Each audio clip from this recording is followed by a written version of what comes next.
Isang magandang umaga ho sa ating lahat, mga kapatid. Good morning. Welcome ho sa CLTV 36 Newsstream. Yes, mga kabalin, ako po ang inyong lingkod, Justin Dizon, na maghahatid po sa inyo ng makatotohanang balita at impormasyon. Mapagkakatiwalaang balita at impormasyon at balitang impormasyon na may pagkagamitan. Yan ho ang pangako ng CLTV 36 News and Current Affairs sa ating mga manonood.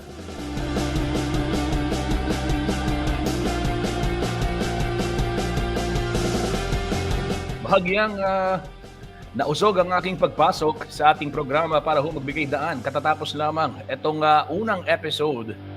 Opo, ang pilot episode ng Plataforma 2025. Ito po ang election program ng CLTV 36, mga kabalen. At kanina kausap ni Ma'am Sonia Soto itong ating mga panauhin.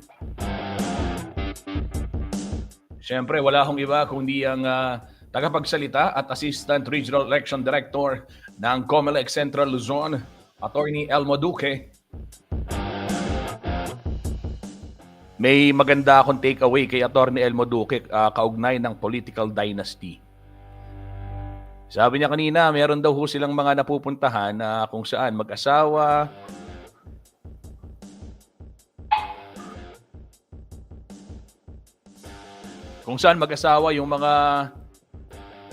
yung kanilang mga opisyales, ano. So ang nangyayari daw nag-uusap-usap sabi ng ni Mayor X at ni Congressman Y mag-asawa, wag mo nang bibigyan yung mga nanghingi sa iyo kasi nabigyan ko na yan. So ang tendency yung taong bayan hindi nakakadoble, di ba?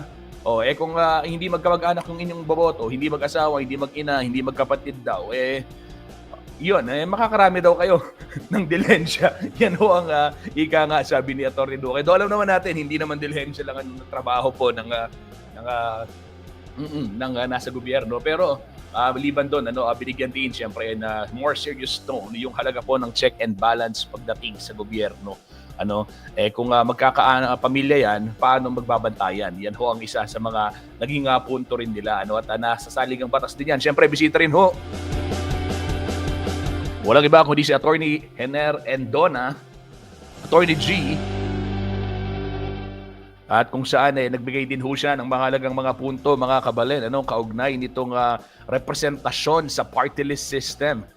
Question din o binanggit din ni Attorney Endona yung kanyang personal observation na yung ibang mga party list hindi naman na talaga party list. Yung iba mga political party na nagtatayo ng sariling party list. Yung iba namang mga nominee hindi raw nabibilang dun sa kanilang mga rene-representang organisasyon o sektor. Problema ho yan, At kanina natalakay din ng dalawang ginoo na atin hong bisita sa programa, kasama siyempre si Binibining Sonia Soto. Kung ano nga yung mga pwedeng maging solusyon dito rin sa usapin ng political dynasty. Nabanggit ni Atty. Endona yung yung People's Initiative. Dahil bagamat sinasabi ng saligang batas daw na hindi dapat magkaroon ng political dynasty, walang enabling law. Ayon ho sa ating mga bisita kanina kay Atty. Endona ng IBP Pampanga at siyempre si Atty. Elmo Duque ng COMELEC Region 3. Ang sinasabi, walang enabling law. So kailangan magpasa ng batas. Ang tanong, sino bang tagapagpasa ng batas? Yan ang tinanong ni Binibining Sonia Soto at siyempre, malinaw naman. Yung mga nasa Kongreso, ika nga, I will quote Atty. Duque as well at saka si Atty. Endona doon sa kanilang mga obserbasyon. Karamihan ng mga nasa Kongreso rin naman ay mga miyembro ng mga dinastiya. So paano naman natin naasahan na magpapasa sila ng batas na bubuwag sa kanilang personal na interes? Kaya naman, isa rin doon sa mga na-highlight, baka pwedeng subukan yung People's Initiative, Kung saan yung mismong taong bayan ng magtutulak at siyang pipirma, magbobotohan kung pabor ba sa isang batas na magbabawal o ng isang enabling law, Republic Act na magbabawal dito ho sa political dynasty. Ang siste, sabi na Atty. Duque, mahal at magastos yan dahil wala pang sumusugal, ano, at sa dahil lang yung buong puwersa, buong makinarya ng COMELEC kailangang paandarin para maipatupad yan. At sa ngayon wala silang mapagkukuhanan ng pondo. At sa usapin naman, sabi nga ni Atty. Duque rin, kung sa simpleng paraan sa Kongreso hindi yan mapatupad, the more na challenging para sa atin sa People's Initiative. Yan ho yung kanya namang opinion ukol dun sa nasabing usapin.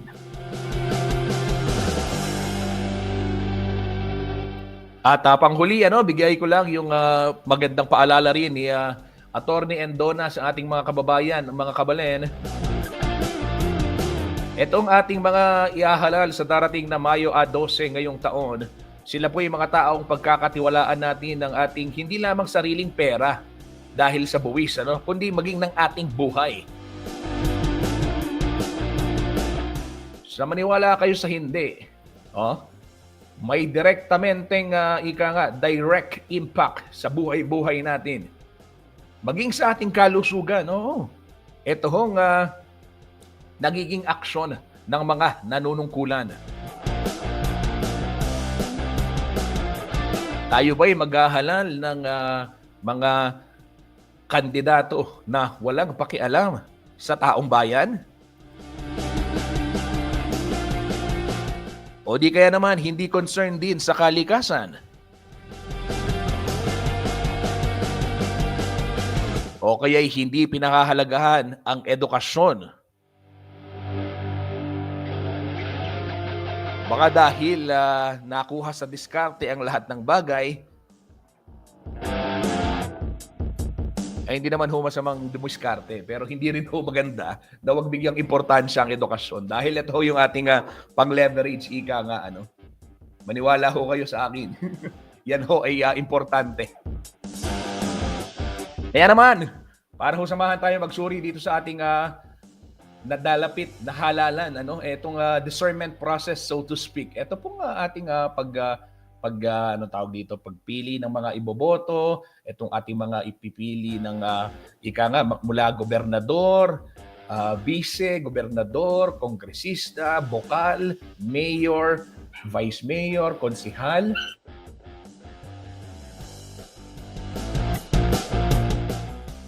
Hanggang sa mga senador, mga kabalen, sa darating po May 12, ay ito ay napaka-crucial. Kaya naman, mahalagang maging mapanuri at may alam tayo. Yung tinatawag na informed decision. Ito ho yung sandigan ng demokrasya, kung tawagin. Ako, laging ito ang aking paniniwala.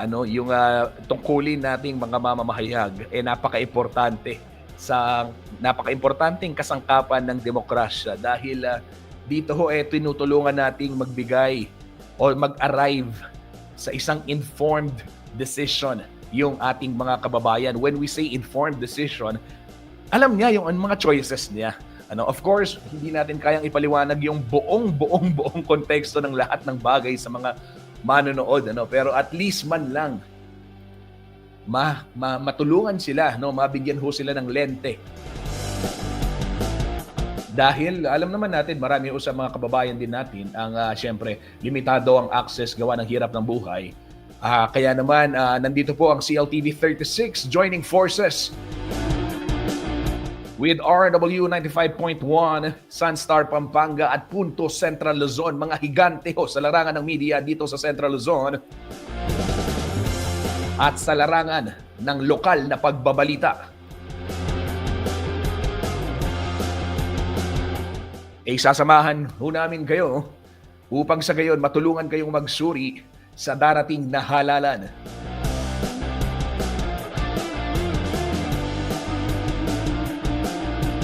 Kanina ipinalabas nga itong primer ng plataforma. At dyan nakita natin, mga kabalen, yung iba't ibang pagtingin at mga dapat abangan ika nga sa darating na halalan. Ito mga kabalen, panoorin muna natin itong teaser, itong exciting program. Kanina napanood natin yung primer, mamaya may mga maghaharapan ng kandidato. Panoorin natin to. Sa bawat halalan, ang mga plataforma ng mga kandidato ang magiging kabay ng bawat mamamayan sa paghubog ng ating kinabukasan. Sa plataforma 2025 na hatid sa inyo ng CLTV 36, tatalakayin natin ang mga pangunahing issue at konkretong plano na magbibigay ng direksyon sa ating bansa. Sa gabay ni Sonia P. Soto, huling sisiyasatin ang mga pangako ng bawat kandidato at ang kanilang mga hakbang upang tunay na magbago ang ating bayan. Simula March 5, alas 3 ng hapon, manood sa CLTV 36 sa TV at Signal Channel 115, pakinggan sa RW 95.1 FM at panoorin online via CLTV 36 website at Facebook. Live na live rin ito sa Punto Centro Luzon at Sunstar Pampanga Facebook page. Plataforma 2025, boto mo, kinabukasan mo.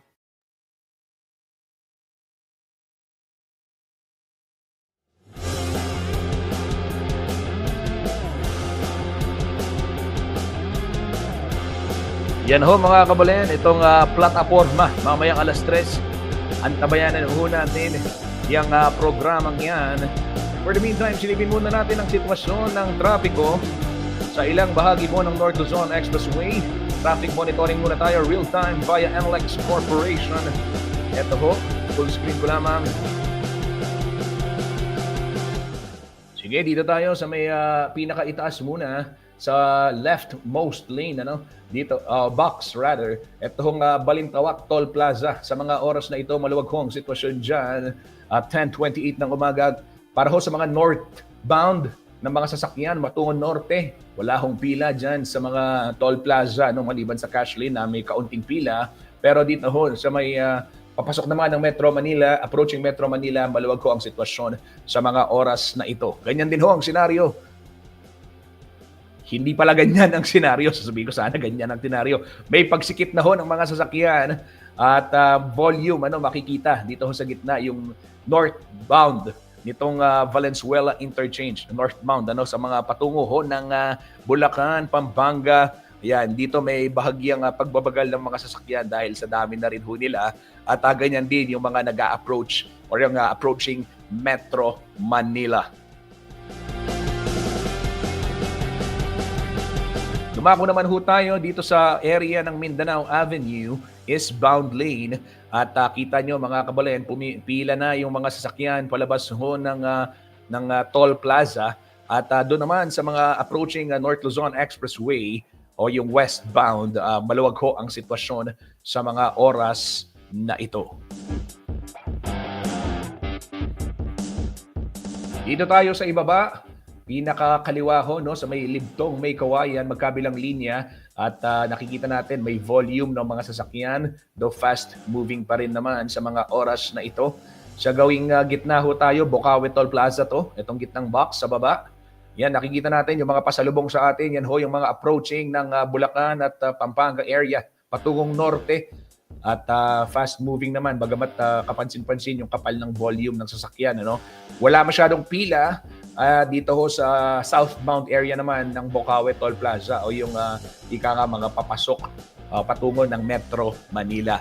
Diretso tayo sa San Fernando. Magkabilang linya, wala hong masyadong laman ang kalsada dyan sa North Luzon Expressway, San Fernando portion sa mga oras na ito, kabalen.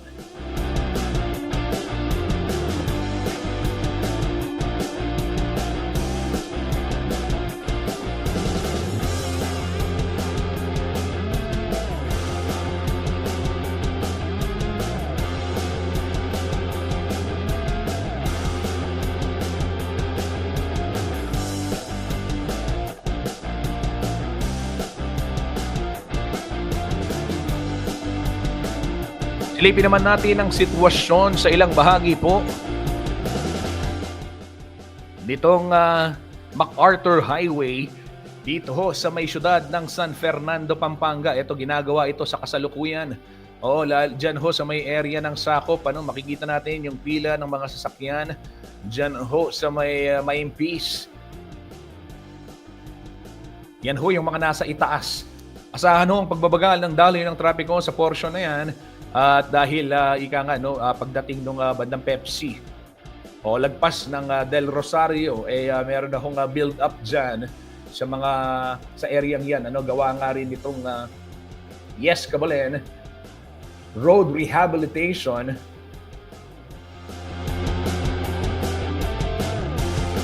Ayon ho sa SIPOSCO, base na rin sa pakikipag-usap, pakikipag-ugnayan sa DPWH. O actually, ayon din sa DPWH, nakausap din ng ating kasamang si Ashley Punsalan. Target matapos itong proyektong ito, itong rehabilitation ng MacArthur Highway sakop portion by July 2025.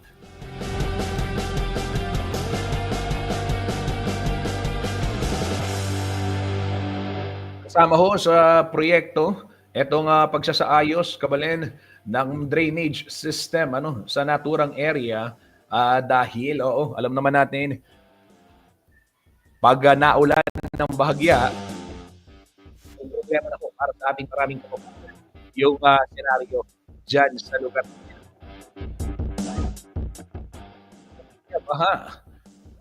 Lalong-lalo na yung outermost lane, yung gitna lang yung pwedeng daanan, kaya naman katakot-takot din yung traffic. Then for those who are going out of the Diosdado Macapagal Regional Government Center, ay pahirapan po dahil yun nga, yung mga manggagawa, kailangan pa nilang maglakad sa tubig, baha o sa baha. At ito namang papasok din yung mga sasakyan, syempre, nababasa.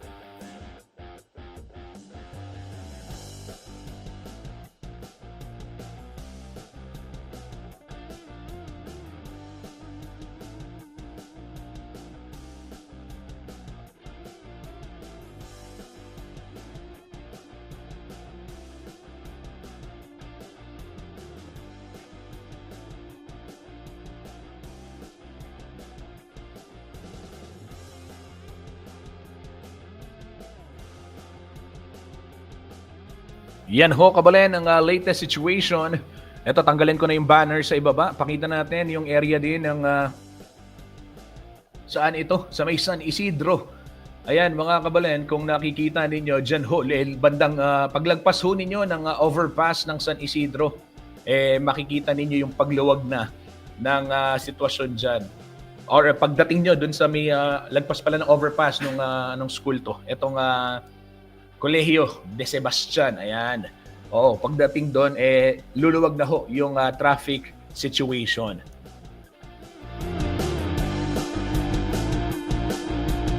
Yan ho ang real-time traffic update.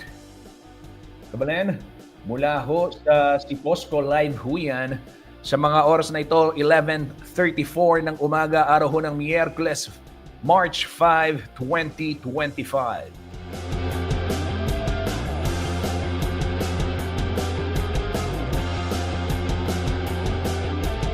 Kabalen, sa oras na ito, alamin naman ho natin ang magiging taya ng panahon mula ho sa Weather Bureau Pag-asa. Narito po ang weather forecast ng Pag-asa para ho sa araw na ito.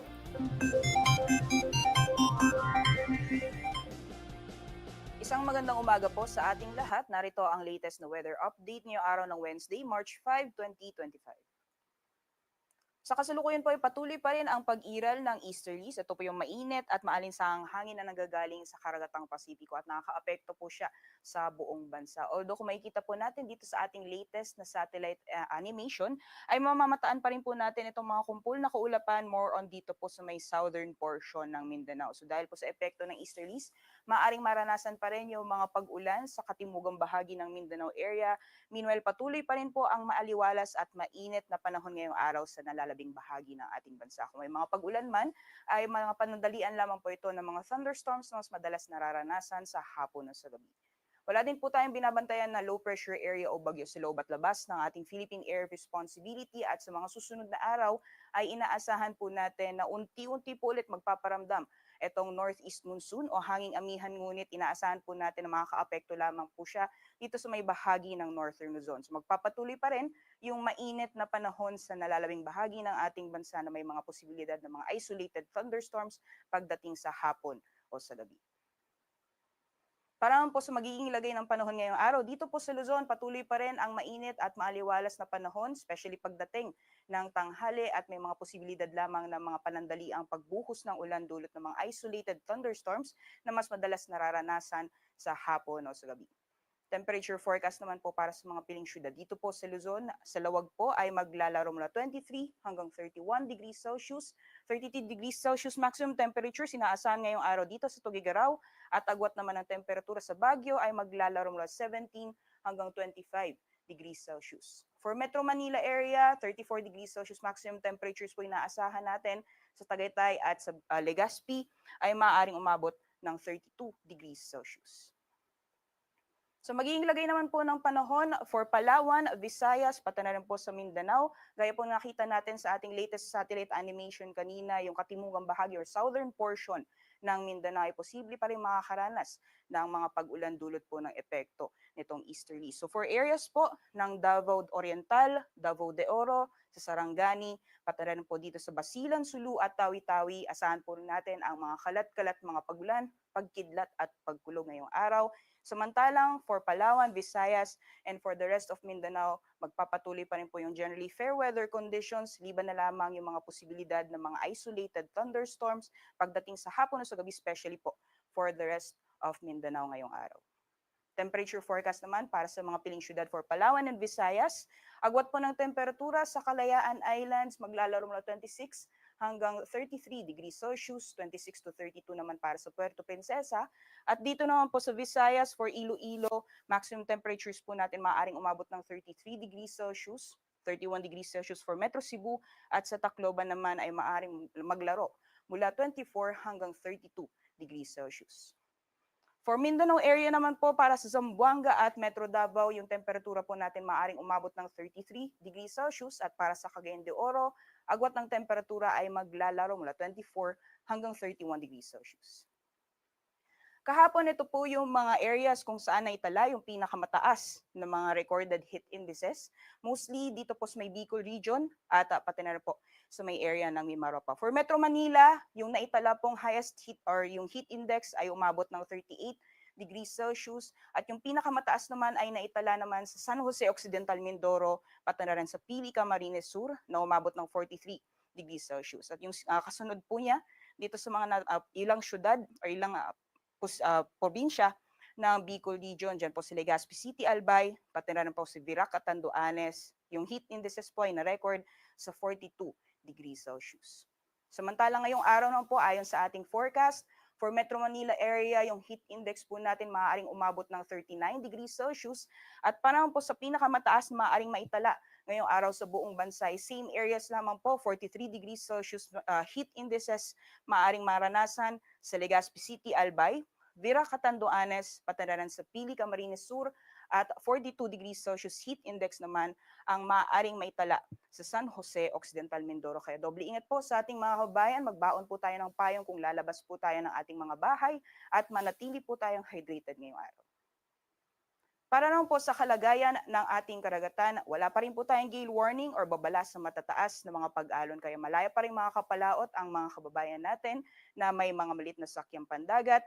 Although asahan pa rin po natin ang moderate to rough or katamtaman hanggang sa maalon na karagatan sa may silangang dagat baybayin ng Visayas at Mindanao. Maaaring maranasan pa rin ang moderate to rough seas dyan po sa nasabing areas.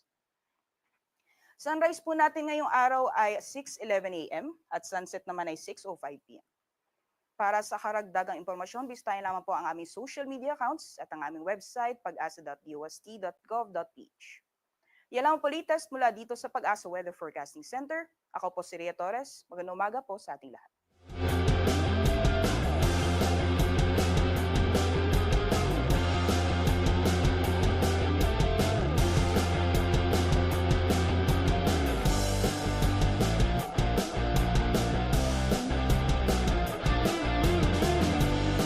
Kabalen, tuloy-tuloy ho tayo sa ating balitaan. Maraming salamat, Rhea Torres ng DOST Pag-asa para sa iyong ulat panahon. Dito ho sa Pampanga, batay na rin sa monitoring ng weather station dyan ho sa Clark.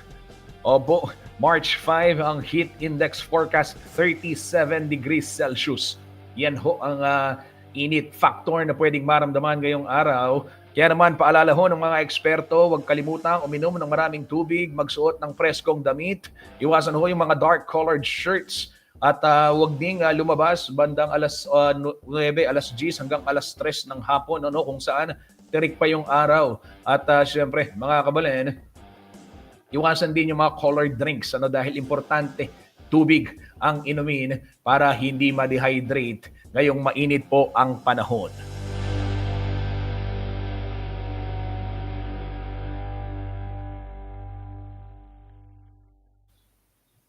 Tuloy-tuloy tayo sa ating pagbahatid ng balitang at impormasyong magagamit ho ng ating mga kababayan, balita at impormasyong mapagkakatiwalaan at balita at impormasyong makatotohanan. Ito, public service announcement muna tayo pero bago yan, Forex muna. Nagsara po ang palitan ng piso kontra dolyar dito hong araw ng Martes, March 4 sa 57 pesos 75 centavos. Ito hong Japanese yen, 38 centavos. Pound, 73 pesos 56 centavos. Hong Kong dollar, 7 pesos 44 centavos. Saudi Riyal, 15 pesos 44 centavos.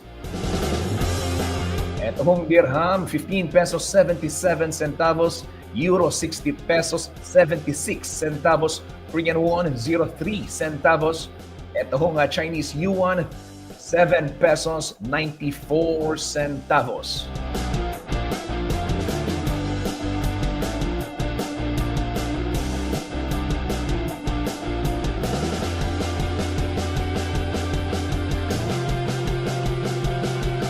Ito, bigyang daan muna natin ang ilang public service announcement. Water supply interruption sa bayan ho ng Lubao, Pampanga, partikular na dyan sa may area ng Concepcion. 1 p.m. hanggang 4:30 p.m. mamaya. Ngayon hong Miyerkules yan para magbigay daan sa flushing activity ng Prime Water.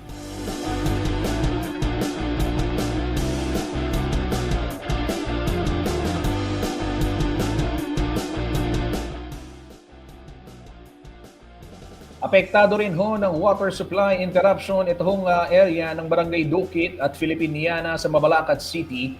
Mamaya ho alas 9 ng gabi hanggang bukas alas 5 ng madaling araw para pa rin sa flushing activity ng Prime Water.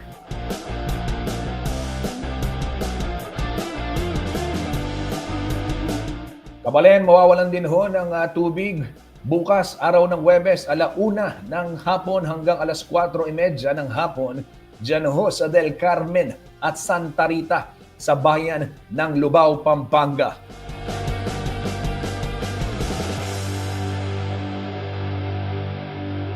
Ito para ho sa mga taga-Angeles City, meron hong scheduled water supply interruption. Water supply interruption sa darating hong March 6 hanggang 7. Bukas ho ito, alas 10 ng gabi hanggang alas 2 ng madaling araw. Diyan ho sa Barangay Agapito del Rosario. Magsasagawa ho nitong water line project para dyan sa PNR. Kaya naman kailangan patayin muna yung supply ng tubig alas 10 ng gabi bukas hanggang alas 2 ng madaling araw sa Biyernes. Apektado rin ho ng nasabing operasyon at mawawalan din ng water supply alas 10 bukas ng gabi at alas 2 ng madaling araw sa Biyernes hanggang alas 2 yung Barangay Claro M. Recto at Salapungan dito sa Angeles City.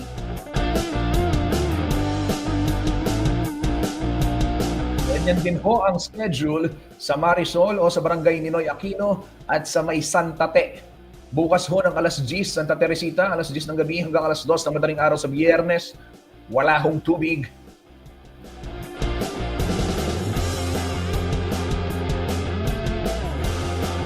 Sali rin ho sa mga apektado barangay West o LNW sa Angeles City. Ganyan din ho ang sitwasyon o magiging sitwasyon bukas 10 p.m. to 2 a.m. ng Friday. Wala hong tubig sa Barangay Virgen de los Remedios sa Angeles City.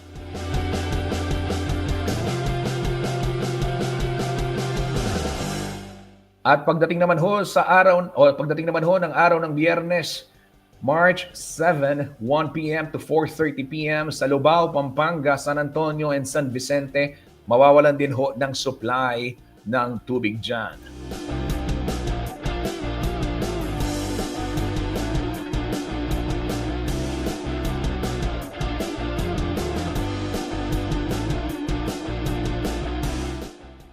Kabalen, eto naman, brown out ho sa Barangay Babo, Sakan, sa Porac, Pampanga sa darating na Biyernes sa 9 a.m. to 6 p.m.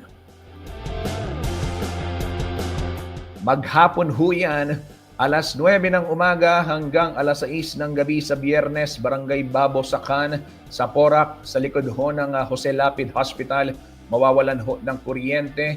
Kaya naman, paalala sa ating mga kababayan dyan, paghandaan po, no? Yung power supply interruption, lalo't mainit yung panahon.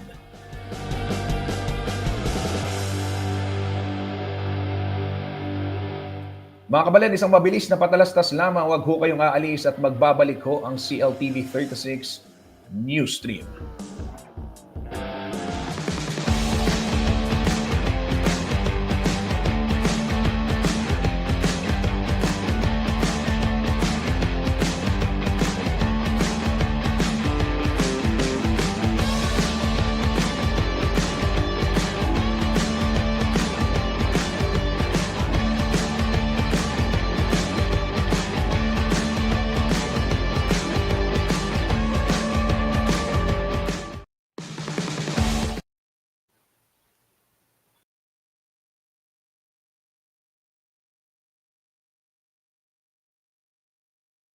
Sa bawat halalan, ang mga plataporma ng mga kandidato ang magiging gabay ng bawat mamamayan sa paghubog ng ating kinabukasan.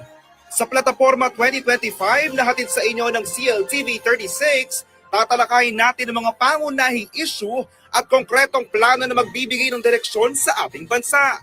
Sa gabay ni Sonia P. Soto, huling sisiyasatin ang mga pangako ng bawat kandidato at ang kanilang mga hakbang upang tunay na magbago ang ating bayan. Simula March 5, alas 3 ng hapon, manood sa CLTV 36 sa TV at Signal Channel 115, pakinggan sa RW 95.1 FM at panoorin online via CLTV 36 website at Facebook. Live na live rin ito sa Punto Centro Luzon at Sunstar Pampanga Facebook page. Plataporma 2025, boto mo, kinabukasan mo. Sa bawat halalan, ang mga plataporma ng mga kandidato ang magiging gabay ng bawat mamamayan sa paghubog ng ating kinabukasan. Sa plataporma 2025 na hatid sa inyo ng CLTV 36, tatalakayin natin ang mga pangunahing issue at konkretong plano na magbibigay ng direksyon sa ating bansa. Sa gabay ni Sonia P. Soto, huling sisiyasatin ang mga pangako ng bawat kandidato at ang kanilang mga hakbang upang tunay na magbago ang ating bayan. Simula March 5, alas 3 ng hapon, manood sa CLTV 36 sa TV at Signal Channel 115, pakinggan sa RW 95.1 FM at panoorin online via CLTV 36 website at Facebook. Live na live rin ito sa Punto Centro Luzon at Sunstar Pampanga Facebook page. Plataporma 2025, boto mo, kinabukasan mo.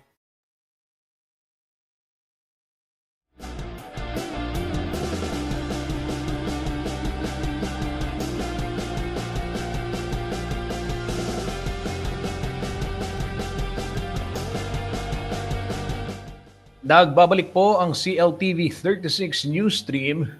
Yes, mga kabalen. Time check tayo, 11:15 ng umaga. Araw ho ng Miyerkules, March 5. Mamayang alas 3, abangan ho natin itong plataporma. Ha?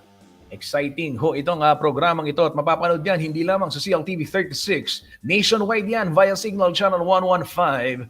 Dito ho sa Central Luzon sa ating 38 cable partners. Siyempre sa Pampanga sa Free TV Channel 36. Malinaw na malinaw kung hindi ka ba nagsascan. Abay, mag-scan ka na, kabalen. Dahil mas malinaw, lalong-lalo na sa panahon ngayon, kailangan alam natin kung ano yung mga nangyayari sa ating paligid. Mag-e-eleksyon eh. Isa pang importante, alam natin kung ano yung mga nangyayari sa paligid, lalong-lalo na ho ngayong buwan ng Marso, pinagdiriwang itong Fire Prevention Month. O ta pala, masisilab na kay Lele mo, mo balo. Well, That's a problem. Kaya naman, kabalen, eto ho, may paalala ho yung ating Bureau of Fire Protection sa ating mga kababayan. Ang kanilang paalala, hulaan nyo.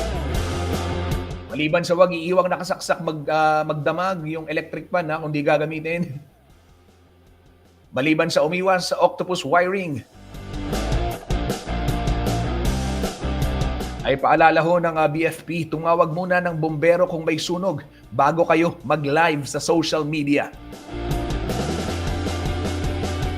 That's a valid point, mga kabalen. Lalo na ho ngayong panahon na ito, ang initial reaction ng marami sa ating mga kababayan, i-live kayan.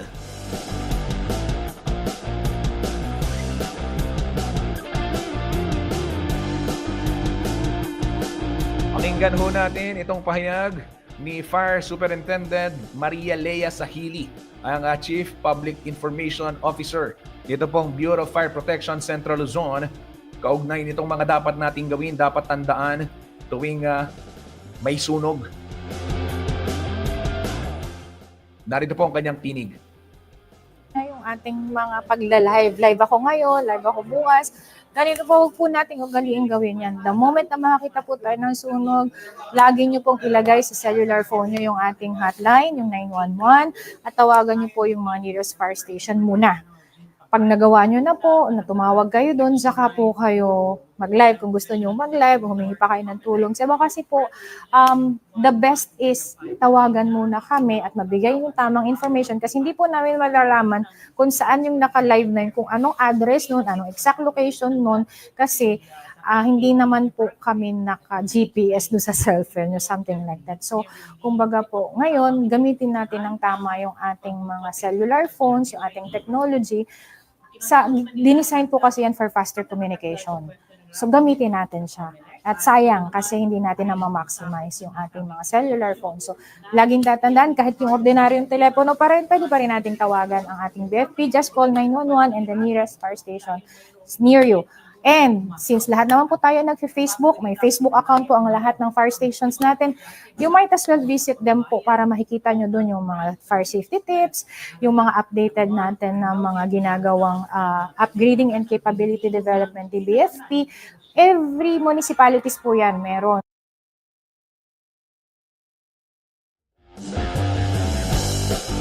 Yan po, kabalen, ang tuning ni Fire Superintendent Maria Lea Sahili. Oo, minsan kasi pag nagbigay tayo ng information, lalo na nag-live ka pa, instead na matulungan yung mga bombero, minsan nalilito natin sila kasi hindi nyo alam. Sa taranta ninyo, meron kayo nababanggit na iba, hindi naman natin sinasabing laging mali, pero yun nga, nakakadagdag sa confusion dito nga ating mga firefighters. Kaya ho mga kabalen, i-save itong numero ng mga bombero, 911, yung hotline. At syempre kung saan man kayong locality, may mga numero, merong mga numbers dyan na pwedeng tawagan, alamin ho ninyo. At ipapaskill din natin sa CLTV 36, lalong-lalo na yung page ng Facebook page ng CLTV. Ito hong mga numero ng mga key cities, upang matulungan tayo. Eto ho mga kabalen, pag ganitong mainit din ang panahon, hindi lamang sunog yung madalas na maibalita. Take it from me. Opo mga kabalen, sa tinagal ko na ho sa trabahong ito, ang una kong coverage, sunog sa Magalang, Pampanga. Nagkamali pa ako, hinabol ko yung bombero, sumunod ako kasi wala pang GPS nun, wala pang cellphone, may cellphone na pero wala pang Google Maps, wala pa nun. So, ang ginawa ho namin, sinundan namin itong fire truck only to find out na mag-iigib lang siya ng tubig doon sa pump. So, linagpasan namin yung sunog. Okay, so pag-ating ko, syempre tapos na ho yung sunog. Yan ho, yung una kong coverage bilang reporter. Ayun ako. Yung poultry yung nasunog, buti naman walang nasaktan, walang mga kababayan yung nasaktan. May mga manok na naluto. Of course, yun, nasunog yung poultry. At aside from sunog, ito madalas din nating maibalita tuwing summer season. Yan hong pagkalunod ng mga bata sa ilog. O di kaya naman sa mga sapa, doon sa mga lugar na pwedeng langoyan pero hindi talaga binabantayan, walang walang guidance, hindi na ano tawag yun, na monitor. Ito ho mga kabalen, sa bayan ho ng San Miguel, Bulacan ay isang 10 years old ang nalunod dyan sa Ilog Madlum o sa Madlum River sa Barangay Sibul. At makikita ho sa larawan na niligtas ng mga personnel ng Philippine Marine Corps. Ito hong biktima, agad rumisponde yung 2 tauhan ng PMC mula sa 64th Force Renaissance Company. At nakinilalang sina Corporal Justoni Dalman at PFC JP Navales. Sa gitna ng pagsasagawa nila ng site survey, nadaanan nila yung kumpol ng mga tao at nadiskubring wala hong malay itong biktima. Si Joyri De La Torre, nalunod at una ng sinagip ng isang bystander. Dahil may kaalaman ho sa basic life support, isinagawa po ni Navales ang CPR upang i-revive ang bata habang hinihintay ang pagdating ng medical personnel. At tumugon naman agad yung Barangay Sibul Rural Health Unit at FSRR Medical Dispensary upang maisakay ang bata sa ambulansya patungong ospital kung saan idineklarahong stable na ang kanyang kondisyon. Ulat ho yan ni Daryl Castro, CLTV 36 News Intern.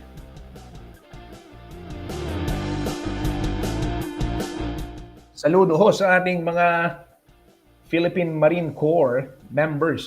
Saludo sa mga kababayan din nating mga sumagip dito sa bata. Bantayan ho natin yung mga bata. Ngayong mainit ang panahon, marami hong mga mahilig maligo talaga. Pero minsan, gaya nga ho ng aking nabanggit kanina, hindi conducive for swimming yung mga pinupuntahan. May mga ilog, mga sapa, minsan hindi naman natin masabi, hindi na ho katulad ng dati, yung panahon ngayon. Kaya naman mga kabalen, mag-ingat ho tayo. Kami hong mga nasa balita, nasa media, ayaw na ho namin nagbabalita ng ganito, masakit ho sa puso. And I'm sure, lalong-lalo na, hindi ho biro yung ganitong mga disgrasya kung akala natin sa balita o sa pelikula lang ho natin napapanood. Well, yung balitang ito ay mga balita ho sa lokal, tungkol ho sa atin, tungkol sa ating barangay, sa ating bayan, sa lalawigan. Kaya naman, mag-ingat ho tayo.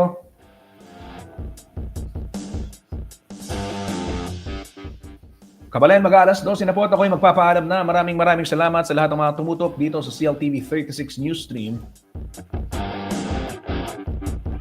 Antabayanan ho natin mamayang alas 3 ng hapon ang programang Plataporma kasama si Binibining Sonia Soto. Yan at marami pang iba. Tutok lamang i-follow itong ating mga social media pages, CLTV 36, upang manatili ho kayong updated tungkol sa iba't ibang kaganapan tungkol sa lalawigang Kapampangan at sa buong rehiyon, gitnang Luzon. Muli, maraming salamat po at mag-ingat ho tayong lahat.